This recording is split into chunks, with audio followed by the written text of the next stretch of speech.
Elle se rend une fois par semaine au bureau de l'association. Nadine Collin y vient depuis près de mois pour réaliser des impressions. Les parents nous sollicitent et puis on leur donne des rendez-vous. Et on essaie d'assurer au moins une fois par semaine une permanence ici de manière à leur faire les impressions ou à récupérer, ou on demande au professeur d'envoyer les fichiers pour qu'on puisse faire les impressions pour les parents. Cette aide pour la mise à disposition des devoirs, une nécessité pour les parents qui n'ont pas de connexion Internet.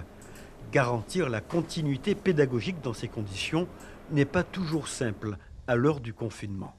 Alors, la reprise de l'école le 11 mai, est-ce une bonne décision pour rompre les inégalités causées par la situation épidémique? Non, selon la présidente de la PEP. Un enfant, quand il va rentrer à l'école, il faudra prévoir la cantine, il faudra prévoir le transport.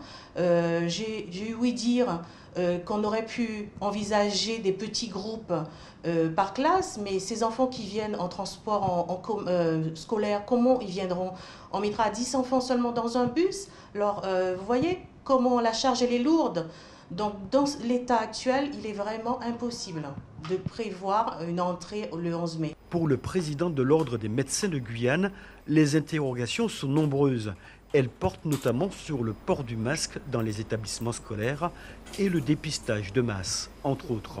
Alors, faire un déconfinement sans savoir qui est malade ou pas malade peut être en effet un risque de rebond de contamination. Et comme on a remarqué que les enfants étaient potentiellement des vecteurs, oui, ouvrir les écoles avec les enfants en premier, c'est un risque pour les patients, pour les personnels de l'administration, pour les personnels de la cantine.